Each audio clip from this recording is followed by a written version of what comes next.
Hello everyone, my name is Chase and I am a mentalist magician. Everything that I do is 100% fake. But what if it wasn't? And where did magic originally come from? Well, in this series I am travelling across the UK with help from some of my friends. It was the work of the devil. He was charged with an actual crime. I felt like really slowly, like a hand come around my neck and a hand come around my face. And the next thing I know, I'm being like dragged by my face. And hopefully we can answer the question, is magic real?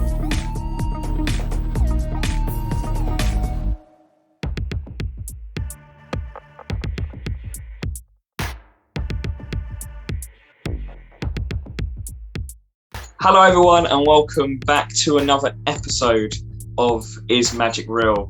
Today I'm on a video call with a very special magician, mentalist, and just all-round great guy. We've had a couple of chats beforehand and stuff like that. But do you want to introduce yourself? Say hello to everyone.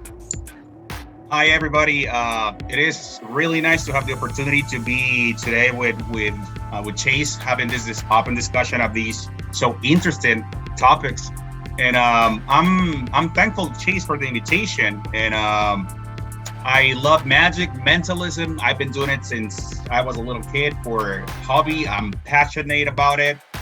And also I've gotten into a little bit of research of all the topics about that we're about to talk about magic, whether it's real, whether there's something out there or not. And so that made me read a little bit, a few things, get some articles there, and perhaps a few videos and interviews. But I'm looking forward to these discussion, and thank you so much for having me, Chase. Oh, it's no worries. I mean, like we've had, for people who don't know, we've had some jam sessions before, and you know we discussed loads of different ideas, shared a few ideas and things like that, and then whilst we was doing that, I was thinking about doing this series, the Is Magic Real series, and I just wanted, I'm talking to proper mediums, I'm talking to skeptics, I'm talking to people who really believe in the paranormal, and I just want to kind of get a mixture of different people. So when I talk to people who actually do magic, I want to talk to people who don't do magic, people who do believe it, people who don't believe it. So when we was discussing certain ideas, nothing to do with this series, I was just like, it'll be good to get someone's different perspective as well, especially with someone who doesn't live in the country that I'm in England. It's a little bit different, different cultures with different people, different experiences and stuff like that. So it's just, hopefully, if this goes really, really well, this series goes really, really well, we can go to other countries and stuff like that at some point. But for now, you're a good starting point. You're a wonderful starting point to start with. So, Chase, I do get somewhat passionate about this ideas and topics for some reason. I don't, and I can't help it. There's something inside of me that pulls me towards starting it and see what's it about. And yeah. For what I can see, I'm not the only one. I guess it's the two of us by now, at least. Yeah. So, but my kind of background in this whole thing is, my whole family really believed in real magic, and my mum's had different experiences. I mean, again, I'm probably going to repeat this so many times in the series anyway when I'm talking to people, but just for you to know as well, my whole family's background and stuff is they believe it and everything like that. And obviously, from my own personal experiences, everything that I do is fake. 100%. Everything I do is fake. It's either years of training, years of sleight of hands, whatever it is. It's all for me. It's all fake. But then because of my family, I kind of feel like I know what I'm doing is fake, but is there people out there that actually do it for real? Do you know what I mean? And that's the whole reason why I want to do this. It's the whole reason why I'm interested in it, because I like to call it limbo. I like to call it limbo. So I've got the part of me that wants to believe, and I've got the part of me that easily makes up reasons why things happen, and people have experiences and stuff like that. So I just want to know where I'm at, if I'm a believer or not, really. So no, and it seems like you are like in a perfect turmoil position for the situation, because you are a professional mentalist, a professional magician. You know how it is, and methods, techniques, effects. So all of that stuff. But yet, at the same time, you are also with all of these traditions or customs or knowledge from your background, from your family, that is heavily attached to your upbringing, and you can't help it but to have those questions, and they clash together. I find that very interesting in the position you are, because I feel like you have two things pushing you like in different directions, and it's up to you right at the end to make a decision somehow whether you believe in something or not. I don't know, but Chase, let me ask you something. You describing where you are or where you're coming from.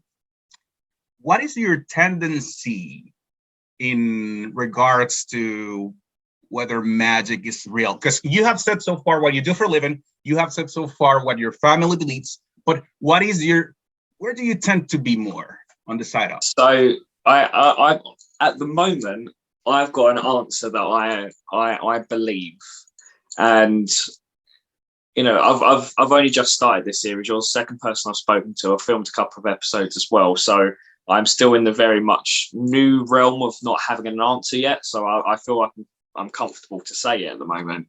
But for me, my answer is a lot of things happen by coincidence. A lot of things happen for a reason.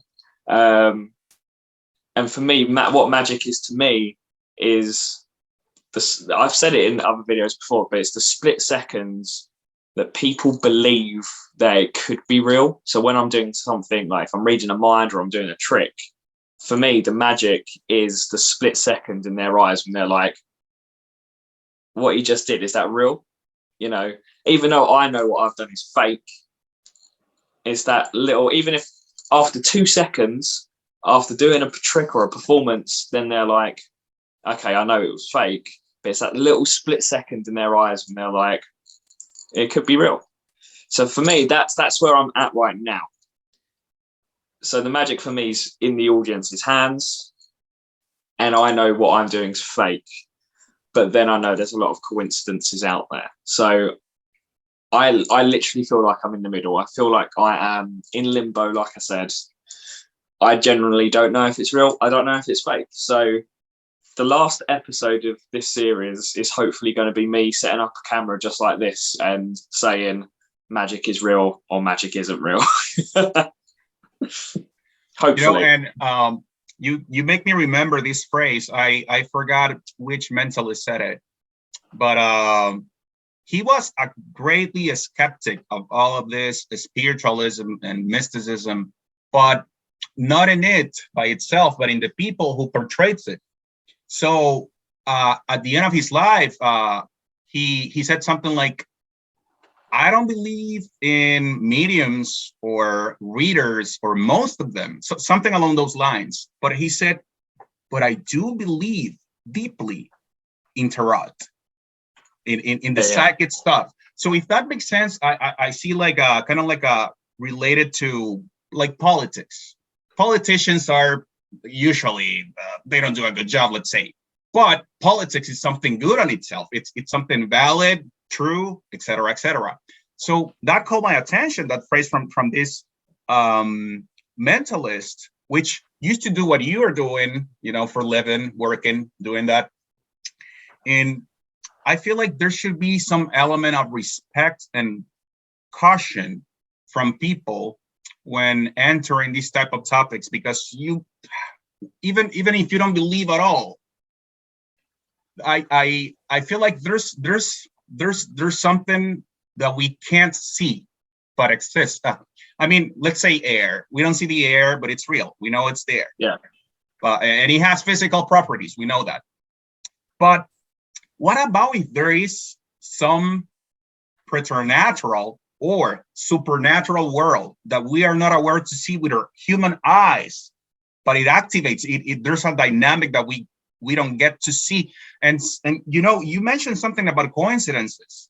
We call them coincidences, but I get to question myself up to what point some event could be a coincidence or not, or maybe it is. And yet, this is not something that is opposite to something supernatural, in the sense that, imagine you believe in the devil and you ask for a favor and it happens in the more ordinary way. So that is the devil for you answering a prayer. Let's say it hypothetically, right? So I feel like there's also a question for anybody, whether you believe in something or not, because that's going to determine the way you see or interpret your life and all the events surrounding them, you know? So yeah, that's really interesting, because one of the questions that I have written down is, you know, when we perform, we get like hits at random. So we get like, really, what I've got it word for word here is like, when we're performing, we get like hits, we get miracles, we get things like that. But like, do you think it is magic, or do you think it is just coincidence? You know, because sometimes. Okay. Now we're talking. Yeah. So I live in Massachusetts. You're in the UK. We're so far away. I know, but you know, I live next to a very famous individual for some people. His name was P.T. Barnum. Yeah. So if it sounds familiar, I'm pretty sure you know him. Yeah. But, he was from Connecticut, and as you may know, this psychologist, Mr. Porter, he got the Porter statements, and then they got the name of the Barnum effect. The Barnum statement is basically P.T. Barnum had that rule saying there's something for everyone. So when you see this lithography from the past, from these magicians, and you see all the little devils in their shoulders and talking to them and smiling, I feel like all of that reflects something that it is true at some level, at some point. And it brings to your question, like, is it really just the Barnum effect? Or is it something else out there?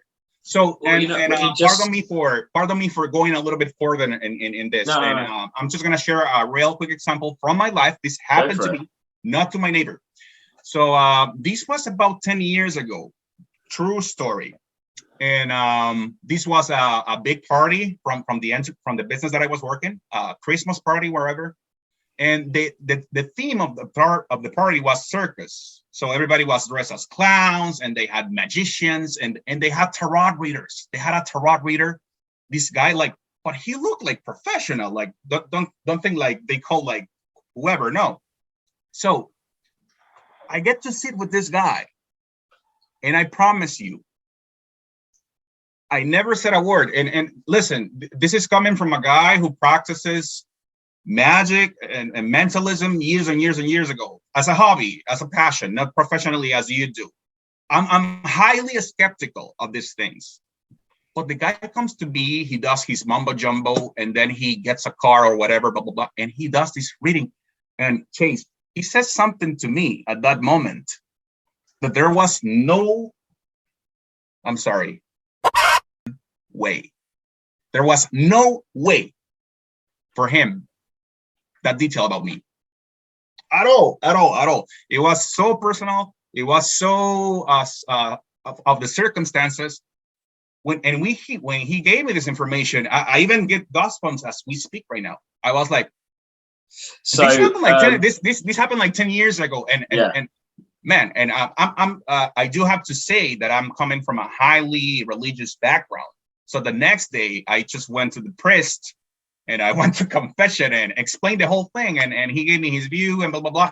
But I do not want to get biased in this discussion for the viewers to get their own conclusions on what they hear from you, from me, and whatever they can think from their Barnum effect. Yeah. So that's really interesting. So, you just met, went to a party, and someone you didn't say anything to them, and they just knew exactly.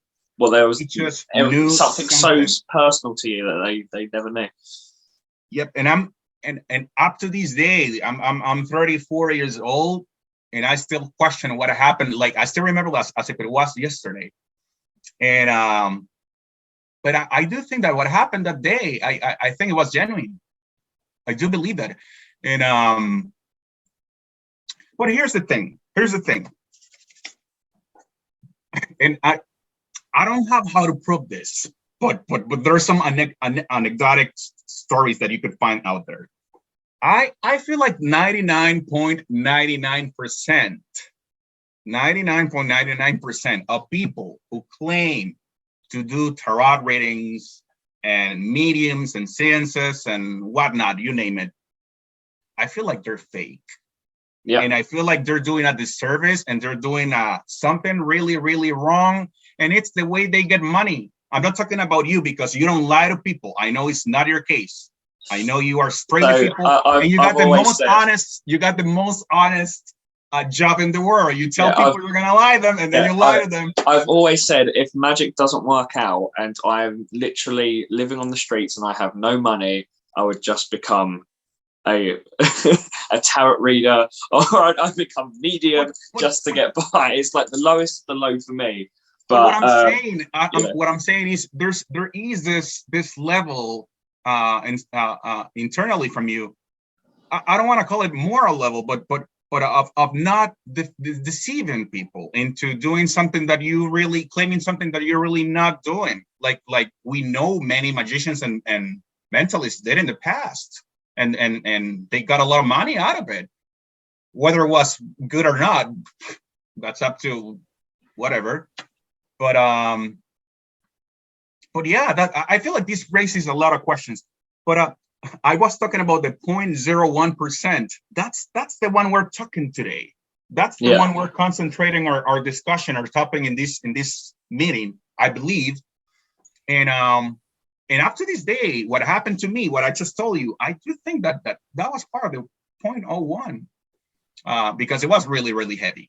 Yeah. But Chase, let me ask you, have you ever had any weird experience with tarot or anything, scry or crystal glazing, anything at all that has caught your attention, that happened to you or to your mom, and it was so, So personally for me, I've never had it. I've never had an experience, or if I've had an experience, it's something I can explain for whatever reason. I've made a scenario where I can explain exactly what's happened. I don't know if I'm wrong. I don't know if I'm right. So, it's just like, I've spoken to some people about this kind of thing before, but, you always hear, oh, when I was a child, this happened at night and things like that. It's like, oh, you're a child, you're half asleep, your imagination's going. I've had those experiences. But then my mum has had so many different experiences. She still does have experiences to this day. And some things are just unexplainable. It's a shame, because I asked her if she wanted to be in an episode for this series, and she said she doesn't want to be in front of the camera. She doesn't want to talk about this kind of thing, which is fair enough. It's personal to her, and she's told me everything. And she said I can talk about this kind of thing openly. She just doesn't want to do it personally herself. So she's seen spirits. She's always told me that if she really wanted to, she could be a witch. Do you know what I mean? Like if she believes in all that mysticalness. So she's told me stories. She's told me things that happened, so much so that when I was born, she literally spoke to herself and was like, I need to cut this out of my life, because whatever, she could be bringing in dark things, and she doesn't want it to affect me. She doesn't want to affect the family. We used to have a cross. My mum's not overly religious in any way. But my mum used to have a cross on where we used to live. She used to have it in front of the doorway. For that reason, she only told me this a few weeks ago. It's crazy. Like I always knew it was there, and but I always knew that my mum wasn't religious. It was always weird. But she told me a couple of weeks ago when I was started filming the series. She was like, oh yeah, I used to have to cross up and stuff like that for reasons, and it's just crazy. So there's loads of different stories to talk about with my mum, and my mum's mum, my great grandmother. She's in no way, or she was in no way, magical. She's like, well, not magical. She's like magician-y. She's never learnt sleight of hand. She never had like marked decks or anything like that. But you could never play a card game with her because she'd always know what cards you had. And it's a shame because she died years ago now, so it would have been a perfect person to talk to. But yeah, she like you'd hold up a card to her and she'd be able to tell you exactly where that card was. And like I said, she's not like me. I can do it because I know how to read people, or it's a marked deck, or it's in a stacked order, whatever the reason is. She never did any of that. To what I believe, she never did any of that. So you'd hold up a card to her and she'd know where it is, always 100% every time. Wow. Yeah, that's something. That's something. But Chase, and I do thank you for sharing this from your family.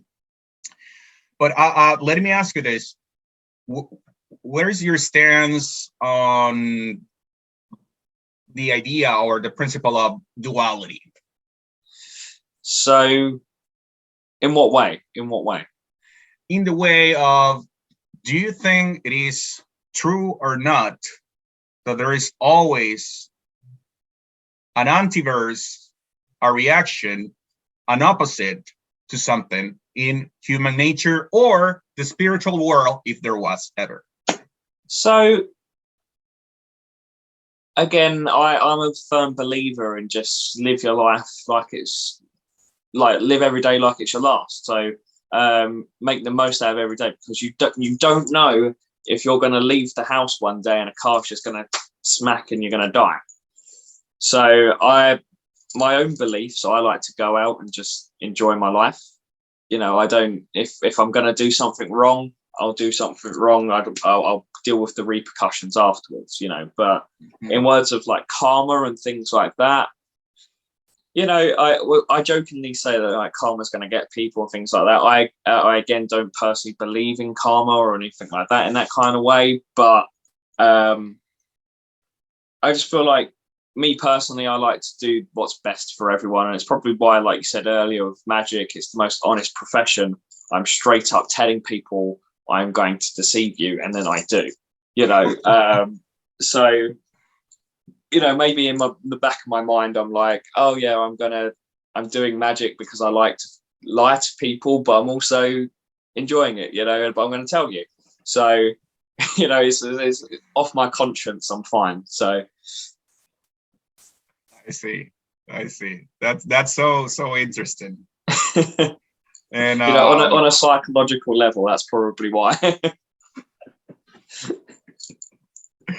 You know, you and I, and without giving any details, we were kind of working on some idea, some future effect or project that we were like, it could work for someone to perform it if look where the person is thinking about some events in the past, and you nailed it, and you nailed the emotion and the sin associated with it, and you even describe how this person was imagining everything. So you know what I'm talking about, right? Yes, yeah. So what I wanted to say is, unbeknownst to me, this same effect happened hundreds of years ago for real.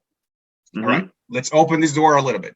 Yeah. So I found out that John Bosco, which was an Italian priest, sometimes his students would come to confession or whatever, right? So the story says that the kid was too ashamed to admit whatever the sin was in that moment, or et cetera, et cetera. And John Bosco would be like, all right, hurry up. Like, do you want me to tell you what you did? And then the story says that John Bosco started to describe letter by letter, like exactly, precisely the sins of that soul. So, you know, I found that, and I found it very curious. Yeah. Because we pretty much found the same way to do that with other methods, which is super cool. It's very deceiving, but at the end we tell people that it's always an illusion. But that made me think, like, okay, John Bosco, what the heck was this? Was this real magic? Was this a miracle? Was this mysticism? Like, or was it a really lucky makes me guess? wonder. Was it just a guess? Was it cold reading? Yeah. Was it just the Barnum effect? Which I doubted, because the story says that it was very specific. But it could be. It could very well be. And I don't know. I feel like if we consider also the aspect of magic, whether it's real or not, also we can talk about coincidences and some other more positive events that have happened, not more as a coincidence, but more as a, I don't want to call it as a favor from the stars, but maybe it's something that you were waiting or hoping for, and boom, suddenly happened. You know? Yeah. And So there's if again, I think I've said it in a few episodes as well. Like self-help books and stuff like that, they all tell you about, if you wish this to happen, it will happen. You do this and it will happen, and things like that. And then, of course, it's going to happen because you're willing it to happen. If you've got a negative energy going into, if I want to win the lottery, for example, right? If I want to win the lottery and I read a self-help book and they're like, yeah, if you want to win the lottery, you got to do this, you've got to have positive energy, you've got to go and do it, and then you'll get it. And then I win the lottery, right? But if I come at it at a negative angle, I want to win the lottery, but I'm a bit negative about it, I'm not going to buy a lottery ticket. Do you know what I mean? So, of course, then it won't work. So then, like, I've read self-help books for, just curiousness, not to help me, not to help anyone, but just for randomness, for this exact reason, is, if you come at something with a positive mental attitude, the likelihood of it going to happen is very, very true. Does that make sense? But then if you come into it with a negative attitude, it doesn't matter about coincidence, it doesn't matter about, something otherworldly. It's just, if you come at it with a positive attitude, you're going to do everything in your power, even if you realize it or not, to let that happen and let whatever reason happen. If it's the lottery situation, you're going to be getting a lottery ticket every single day. You're going to be spending loads of money to do it. But then if you come out negative, you're only going to do it once, twice, and then you might win it. Hey, you're lucky. But you've got more chance of winning the lottery if you're doing it every day than just once or twice. And Chase, speaking about lottery, I think it brings the following question, and it would be interesting to know your opinion on it. So let's pretend for a moment that magic is real and all of that it's real, like mysticism, spirits, all of that. My question would be, if that's such the case, why people usually, or witches or whatever, these people, they don't usually win the lottery per se? I don't know if you ever wonder this, and if you came up with any idea or. So again, the if it was real, and say if I was a real magician, if I was to win the lottery every day, wouldn't it be a bit more suspicious? And then people would start questioning me and what I do, as a magician, and then other people would start doing what I'm doing, whatever spells, whatever, herbs, whatever, they're doing what I'm doing. And then, have you seen Incredibles, the movie Incredibles? No, I haven't seen it yet. No. Right. So, there's a quote in it. I'm going to butcher the quote, but it's like, if everyone's super, no one is, or no one's going to be. So if everyone had powers, no one would have powers, because, no one's special anymore. So if I was a wizard, witch, whatever you want, and I kept winning the lottery over and over again because I knew how to do it and how to win, people would learn, people would know it, and then everyone would win the lottery, and then the lottery wouldn't be a thing, and no one would win any money. That's probably why, if magic is real and there's witches and wizards out there and, whatever, spirits and things like that, they don't want to draw attention to themselves because, it's a secret thing. They're keeping it to themselves, and, it might be a bit more spiritual and things like that. So then they, like a religion, they don't want it to come out, and they don't want people to know, in a way. And piggybacking on what you're saying, not that it has happened to me or that I've heard firsthand from someone, but on this little research that I was trying to put together, I came across some examples where real magic goes wrong. And it seems like, for example, some people apparently like try to get a love spell, but at the end of the day, they got somebody obsessed with them or infatuated, and like it became like a real problem. Or like people apparently getting to receive some information that shouldn't be known for whatever reason, and it drives them literally insane. So what I'm trying to say here is it seems like there might be some instances or examples where real magic might go wrong. And the reason why I'm saying is because you don't take these things. I'm not talking to you. I'm talking in general. We don't take these things lightly. I would be afraid of calling the devil per se, but I'm sure there's probably someone out there who's trying to call him or who's called him already. But as you are saying, that's a good point. They don't want to draw attention. They don't want to make a big deal out of it. Like keep it a low key. That makes a lot of sense. Yeah, I mean, you touched on magic going wrong, about people being obsessed and things like that. It's crazy because then there is no explanation for it unless, I mean, again, psychologically, if you're talking to someone and you want someone to be interested in them or interested in you, you're going to go at it and you're going to try your best. And then this other person falls in love with you and then you fall out of love with them, and that happens. But then they just, because you've got them hooked for whatever reason, it becomes obsessive and things like that. And then if you do believe in the magic and you do believe magic's real and you've done, whatever spell, herbs, whatever it is to do, to you believe that's the reason why it's happened, even if it isn't, you've just concocted a story for yourself. Again, this is the skeptic in me saying it. People have just said, oh, I got a magic book, I did the spell in there to make this person fall in love with me. This person fell in love with me, then I didn't love them anymore. I got a bit too much, and then they become obsessive. Take the magic book out of it. I mean, I wonder if the level of belief has anything to do with the actionness of something happening.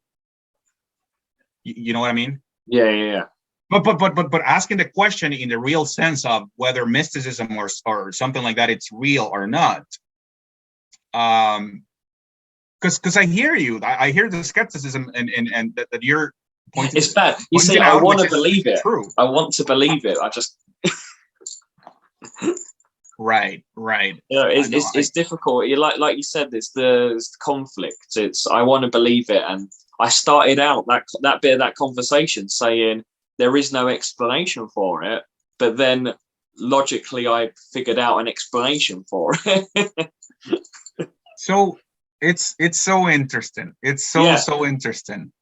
You without knowing, you kind of put me on a spotlight within myself, in the sense that say the last couple of weeks, because of my beliefs, I've been praying for something, blah blah blah, and then all of a sudden I start noticing some positive changes toward the thing that I was asking or praying for. So it brings me to the self question of, hey, what's going on really here? Is it really real? Or is it just me and my mind and the wanting the thing and just working towards the goal? And you know what I mean?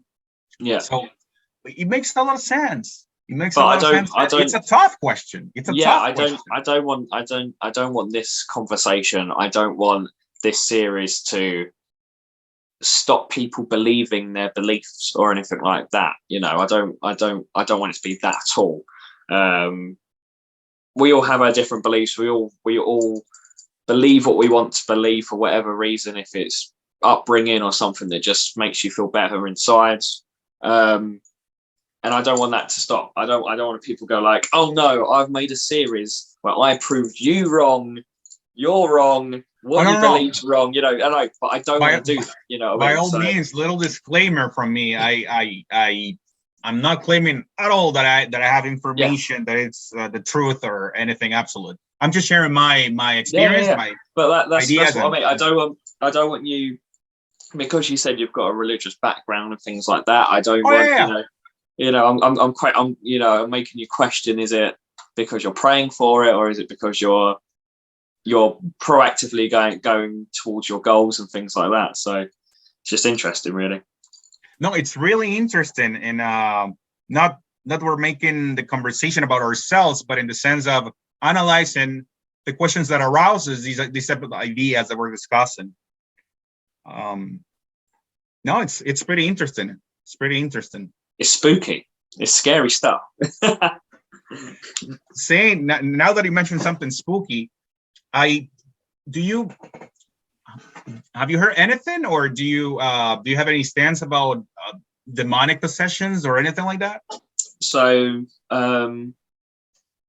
interesting. I don't know what order the episodes are going to come out in, but I a couple of days ago I interviewed someone like what I'm doing to you, but in person, and they believe their house is haunted. They've always had it in their whole life and things like that.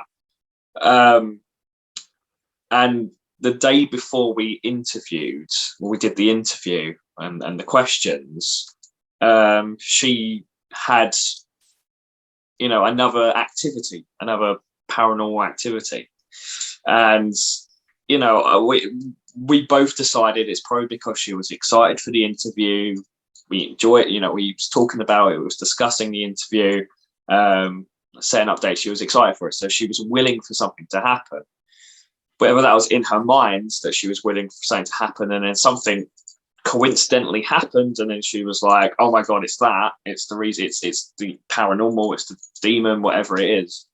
But then you see horror films, as much as they're cliche, but they all stem from somewhere.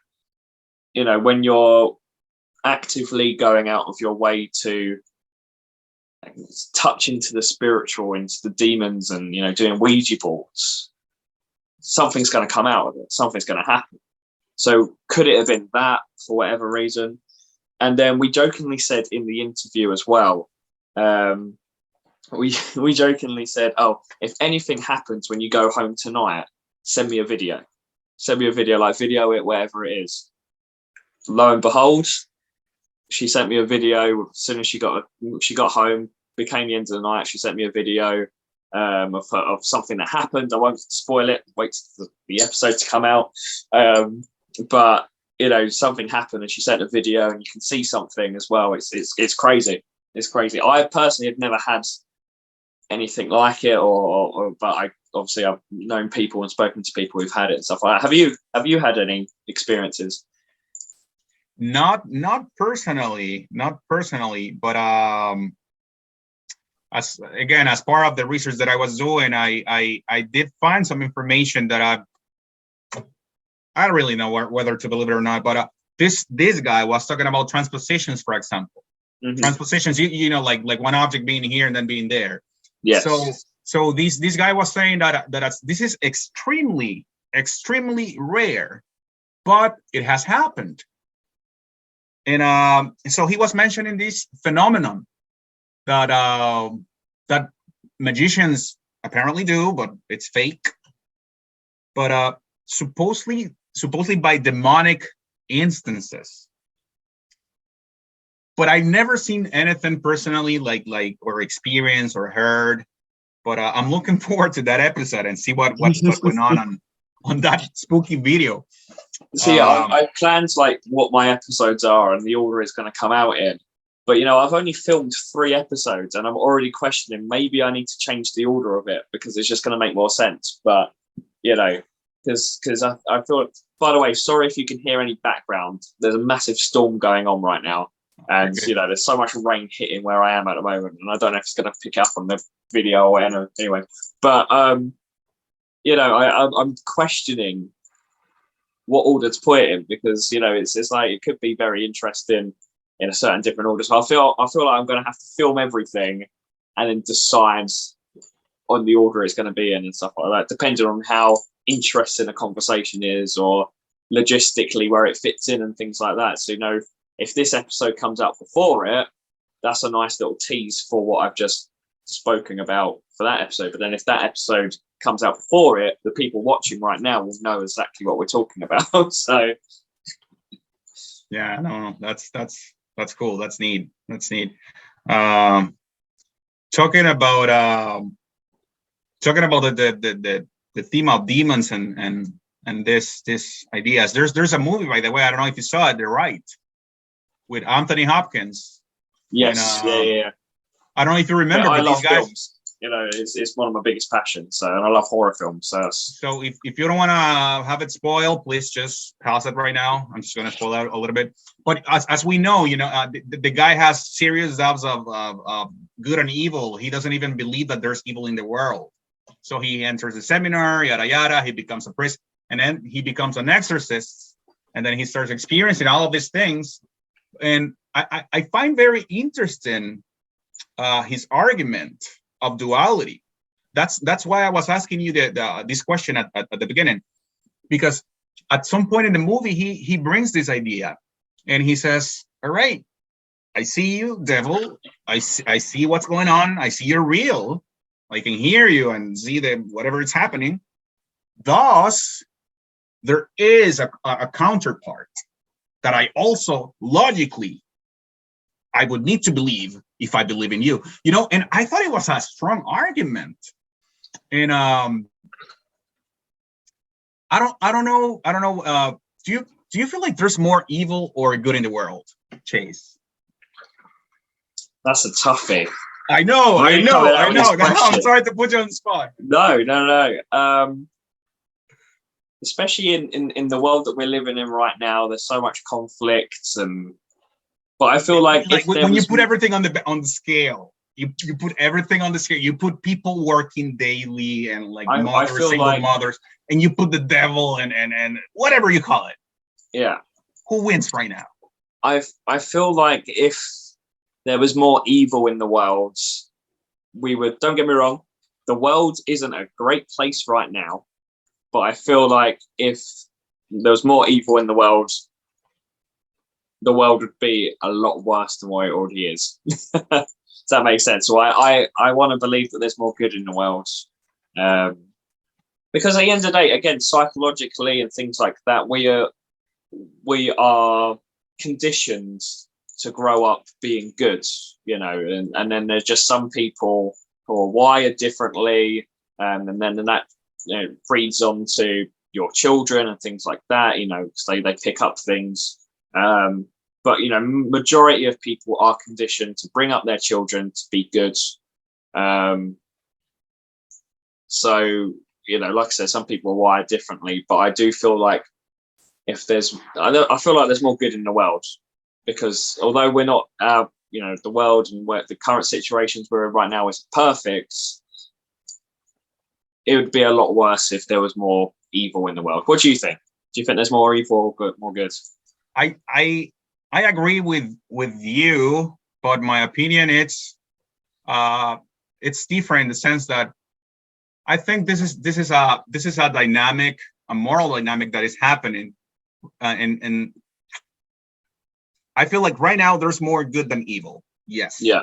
There definitely there is, because there's more people working daily. There's more people doing their daily duties than evil, and there's a lot of evil too. We know that for sure.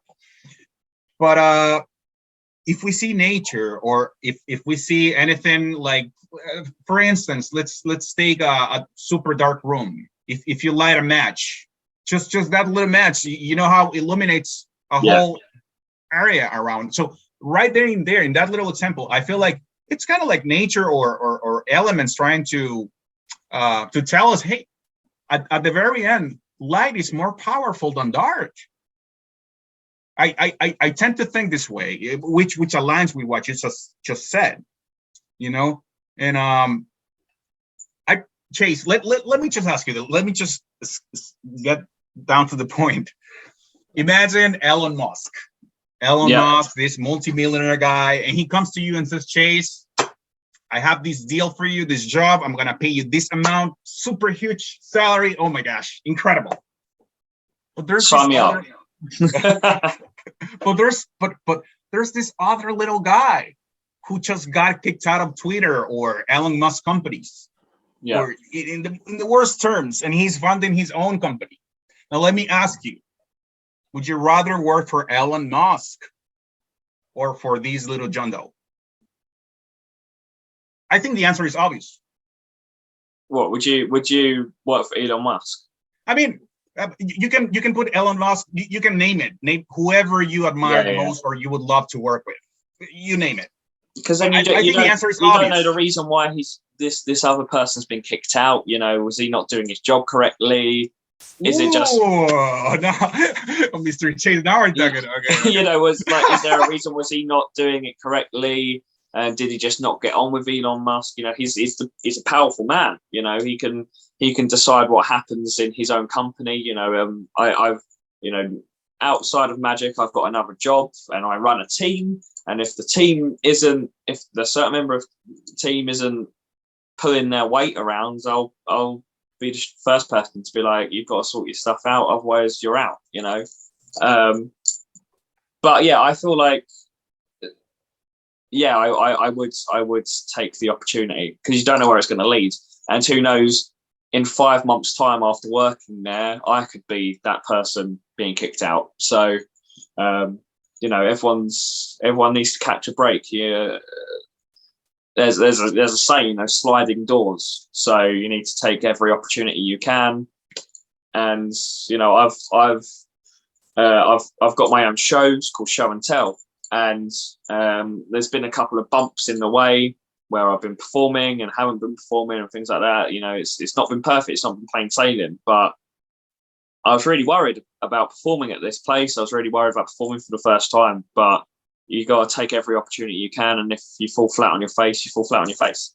So currently I haven't. Not yet. You know, there's been some bumps. But, you know, and you don't know who you're going to meet along the way. So I would take the opportunity.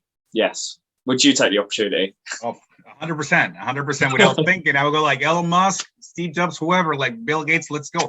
Because the other guy, you don't know him. Like, you don't know what happened. You don't know the reasons. He has no capital, or maybe some, but not as much as Elon Musk. Yeah. So I think the answer is obvious. But the reason why I was asking is because at the very end, I don't know. It's just like a binary principle. But and you call it whatever your religion or beliefs, positive system are, whatever people can put in the blanks. But let's say that whoever is seeing this, who believes in evil. So if you believe in evil, then you have to accept that there's also the counterpart. So I've got a counter question for you on that case. So, you know, you said Elon Musk, Bill Gates, they're not, okay, we don't really know them personally, but as far as we know, they're not evil people. Right? Oh, no. I'm not saying they're evil. No. But here's my counter question. Uh-huh. If there was, you know, an evil dictator or something like Hitler, for example, if he was still alive for whatever reason, and he offered you an opportunity, would you take it? Even though you know it's wrong, would you take it? Yes or no? I mean, even though he's got all the power in the world, would you take it? Because then that's like, it's the moral of it. Would you take it? I mean, I think anybody would say no, but being in that position, in those circumstances, with that pressure and everything, yeah, I feel like everybody is different in the way that they're gonna react. I cannot say for sure, oh no, I wouldn't do it, I'm a holy nun. That's because we know, like, we're not in that situation. But, you know, right, like you don't know how desperate you're gonna be or how juicy is gonna be the deal or whatever. Yeah. Because you asked the question, would you take the opportunity? And of course, we both jumped straight away and was like, yeah, of course we'd take it. But that's because, as far as we're aware, they're not bad people. But if a bad person offered you this opportunity, would you still jump at the chance, even though they've got all the same equipment, all the same, you know, good stuff that, you know, that pays the bills, that does this, whatever reason, gives you all that money? Would you still take it knowing that he's not a good guy?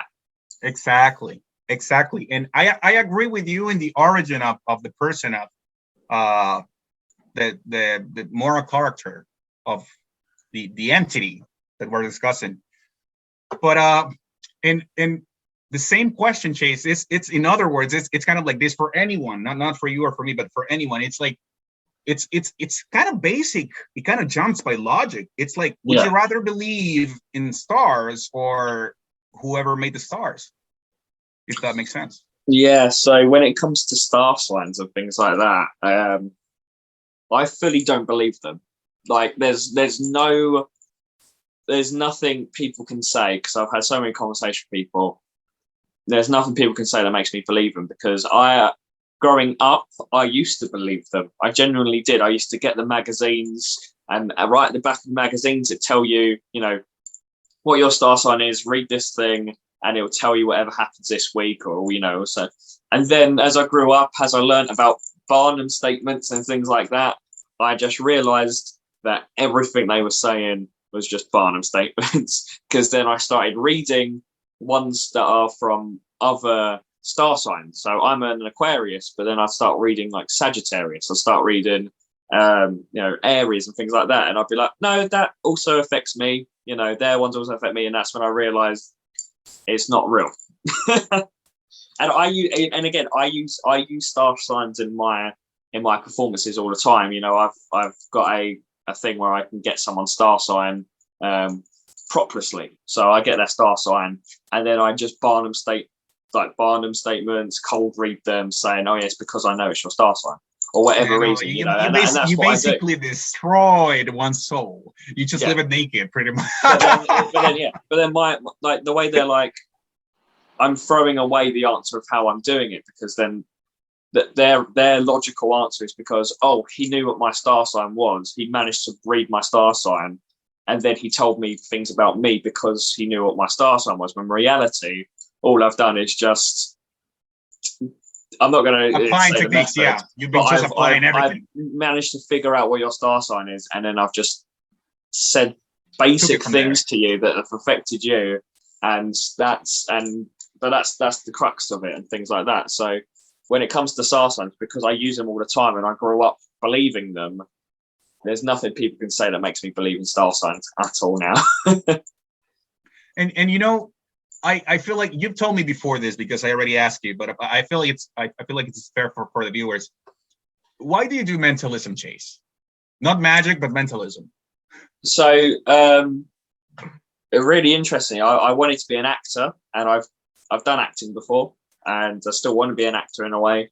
And when I was learning acting, I really got into the psychology of it, and I was really I was always dipped my hand in magic back then anyway, but I stopped doing magic, and I just really enjoyed learning the psychology of acting, how people react to certain situations. So I used to watch people on YouTube and things like that, seeing how they reacted to real life situations, so that if I was ever playing a character that was in a similar situation, I'd know how to react. And I didn't realize until that time that I was reading people's body language, and I was reading people so much so I'd go out in public, sit on park benches on my own, and just people watch. Creepy as it is, I'd just people watch. And then the more courage I got up and the more things I went, I started going up to people and just being like, "Oh, are you doing this right now? Or is this happening to you right now?" Like, there was no cold reading, there was no Barnum statements, didn't know any of that. There was no fakeness. It was just purely what they were wearing, how they were sitting, if they're wearing a ring, whatever, just reading people and how they, and I'd get it scarily accurate, scarily correct. Yeah, scarily correct is the best way to put it. Yeah, so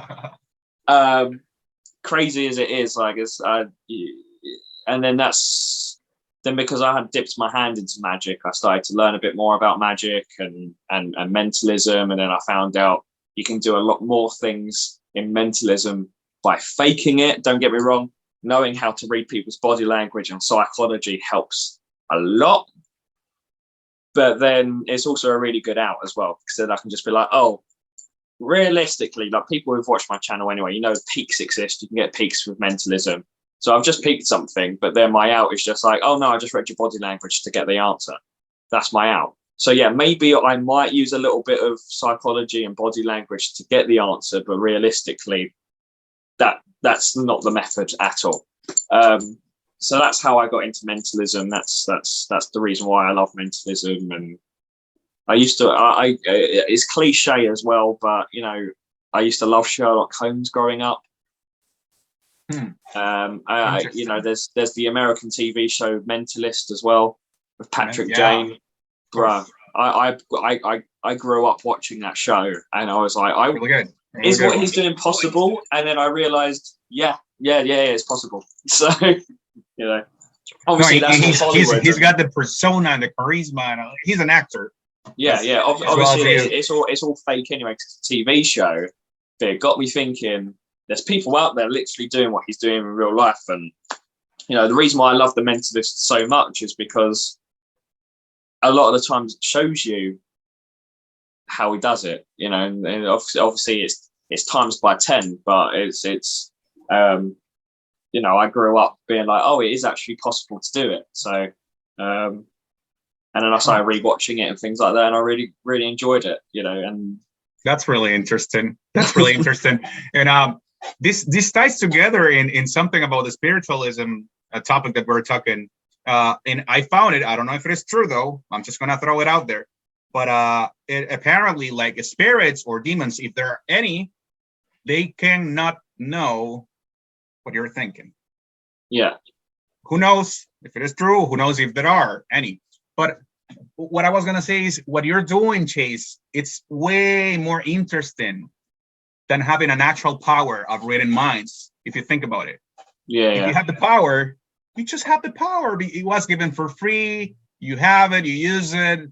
There's no merit, no skills. Yeah. But what you're doing, man, dude. That, you do as well. So you've so got so many ideas as well. involved. It's not just me. It's you as well. I know you said you do it as a hobby and things like that, but you are extremely talented as well. You know, just give yourself some credit as well. Oh, thank you, Chase. Chase, I definitely had a wonderful time having this discussion. It's good. So before this whole thing ends, I have one question, and I'm asking everyone this question. The only rule is it's a yes or no answer. You cannot discuss anything outside of it. You can talk to me afterwards and stuff like that. But one question, yes or no. Is magic real? Is magic real? Yes or no?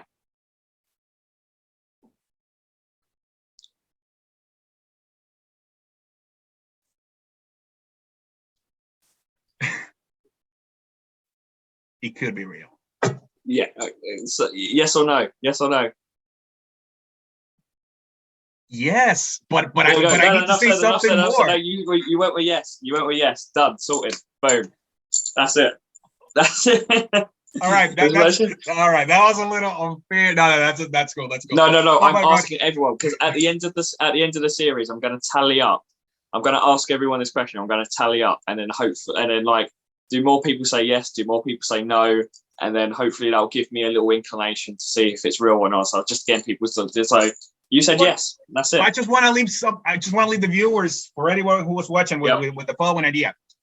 It could be real. This is my opinion, which could be super wrong. But I do feel like there's a 0.0001% of magic that it could be, and it is real. But it's really hard to find. You're not gonna find it. It's really hard. Like 99% of people, it's us, is doing tricks or cheating you, getting your money. So don't fall for them. And if you go for the 0.00001%, once you get it, just ask yourself this question. Would you rather work for Elon Musk or the guy who he fired? All right, Chase, this was wonderful. That's a good way to end it. Your time.